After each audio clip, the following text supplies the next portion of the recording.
This is one of the arts which, of course, we really need to learn right now. Yes, that's right. This art is an art in debating, where we must be able to master arguments intelligently and elegantly, not just casually. So, in your own opinion, why is debate important, and what are the benefits for us?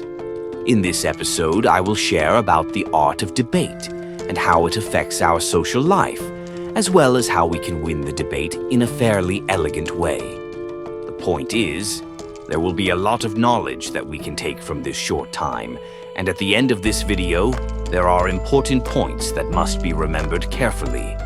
So keep following the discussion until the end. Without much ado, let's get started.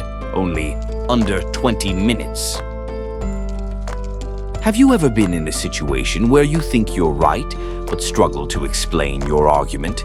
Or conversely, have you ever seen someone win a debate even though you're sure they're wrong?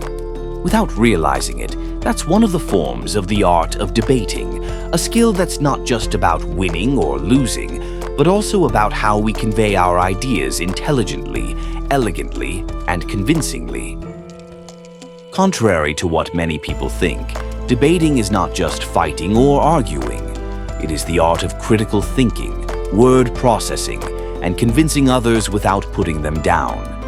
In our daily lives, we actually argue a lot, whether it's when discussing with friends, convincing parents, or even haggling over prices at the market. Without realizing it, this skill plays a huge role in our success, whether in the academic, professional, or social world. Actually, what is a debate? So, a debate is a systematic exchange of arguments in which two or more parties present their opinions with the aim of proving or disproving an idea. It's different from people who fight. It tends to be arguing, not arguing. Good debate is based on logic, evidence, and effective communication strategies. To make it easier for us to understand, for example, in a discussion about public policy, two parties may have opposing viewpoints. One side supports the education subsidy policy, while the other opposes it. However, if they just argue with each other without providing clear data and reasons, or even solutions to their arguments, then it is not a debate, but simply an argument. Because a good debate requires structure and depth in the presentation of arguments.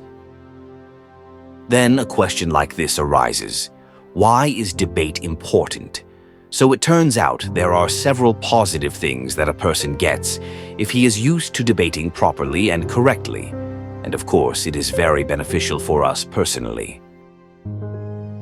There are several benefits that arise from the art of debating, one of which is helping critical thinking. The ability to debate forces us to look at an issue from multiple perspectives. For example, in a debate about climate change, a skeptic can look at various scientific evidence and finally understand different perspectives. Then it can also improve communication skills. The way we speak and convey ideas will be more organized and effective. An obvious example is in business presentations, where a leader must be able to convey his vision clearly to his team.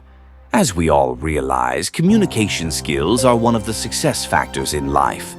And if the art of debating can add this important skill, why not, right? Then the next benefit can be adding insight. By debating, we learn more about the topic at hand. For example, a student who is active in academic debates often has much broader insights compared to a student who only passively receives information. The next benefit is influencing others, but keep in mind, influencing here in a positive context, of course, because it is proven that a good debate can turn out to be a tool to convince others and even to bring social change. Many great figures, such as Martin Luther King Jr., who used debates and speeches to drive change in society. Before continuing further, have you understood a little about the benefits that we can get from the art of debating? Very extraordinary, right? After knowing the benefits, now we also have to know the techniques and strategies in debating so that we can master it well and, of course, can get more benefits than those mentioned earlier. Debate is not just about who speaks louder or who has more data, but about how to convey arguments in the most effective way. So, there are some basic techniques in debating that we need to master. The first is a strong argument structure. In this case, there are three important structures that must be applied. The main part is the claim, which is the statement you want to prove. For example, free education improves the quality of human resources. Then proceed to the part of giving reasons. Its function is to provide an explanation of why the claim is true. For example, we give reasons like this. Because with free education, more people have the opportunity to learn without being constrained by costs. Then continued with the last structure, namely, an evidence. Evidence here relates to data, examples, or facts that support your reasoning. For example, countries like Finland that implement free education have very high literacy rates. Can be understood, right? Moving on to the second technique, which is the Know Your Opponent technique. Understand your opponent's mindset and arguments. If the debate is about the death penalty, for example, find out what is usually the opponent's main argument, such as effectiveness in reducing crime. Prepare a rebuttal to their argument, such as showing research that states that the death penalty is not always effective as a crime deterrent or other relevant reasons. Then the third technique, use effective rhetoric. There are three types of rhetoric that are important in the art of debate. First, logos, or logic. Use valid facts and data. For example, if discussing global warming, use data from the IPCC, which of course the accuracy of the data has been guaranteed. Second is pathos or emotion. Use stories or examples that touch emotions, such as the story of a child who lost his house due to flooding or so on. And finally is ethos or credibility. Make sure you are seen as competent and trustworthy, for example, by quoting reliable sources. Then the fourth is the answering and rebutting technique. There are also three types of this technique. 1. The refutation technique, which is to point out the errors in the opponent's argument with logic. Example, although you say high taxes are detrimental to the economy, data from high-tax countries like Norway show stable economic growth. That way, you are already one step ahead of your debate opponent. 2. Reductio ad absurdum technique, which is to bring the opponent's argument to the point of absurdity. Example, if someone says, "We don't need traffic rules because everyone can be careful on their own," rebut with, "Well then, why are there so many accidents on roads without traffic lights?" Third, counter-example technique, giving an example that contradicts the opponent's claim.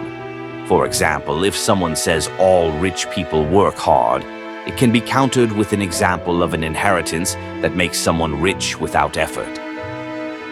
Let's move on to the next technique, or rather the fifth one, controlling emotions and body language. The trick is, use a calm and reassuring tone of voice. Avoid personal attacks or using words that demean your debate opponent. Pay attention to gestures and facial expressions to support the message you want to convey. By applying this technique, you will look elegant and look smarter. So those are the techniques that we must master as the main capital in order to win the debate elegantly. However, how can we apply them in everyday life? How to use these debate skills in the real world? Home, if we have mastered all the debate techniques but can't apply them, right? I will give you some examples how to apply your debate skills in real life. For example, in social life, you can start arguing with friends or family without triggering conflict.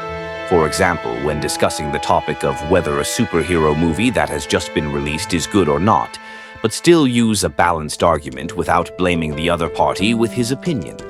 Then, expressing opinions without seeming arrogant. Like when arguing about music trends, still respect the tastes of others. And there are many other examples. Then, when you want to apply in the world of work and the professional world, you can practice when negotiating with clients or superiors.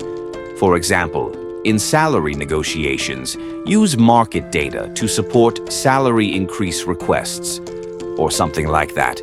Or if you are leading a meeting, you can apply this art with strong and logical arguments, such as in developing data-based marketing strategies. And the last, and one of the most important, considering the modern era, and we can't leave the name of social media or something like that. We can apply the art of debating in this social media. For example, participate in online discussions with good ethics. Be able to distinguish between healthy debate and which one is just a provocation. Hopefully, you can apply it well in your social life after you understand everything that has been explained earlier. But there are important points to remember and not to ignore. Remember that debate is not about winning or losing, but about enriching perspectives. Remember to always use logic and data, not just emotions. And remember to always respect your opponent, because a good debate is about exchanging ideas, not hostility. Start practicing your debating skills now. Join a debating community, read books on logic and rhetoric, and keep practicing presenting your arguments in an effective way. These skills will not only help you in debating, but also in your daily life and professional career. Like this video if you think this video is useful. Share it with others so that more benefits are channeled. Write your opinion and comment wisely. That's all for this discussion. Thank you for watching. Don't forget to subscribe. Under 20 minutes.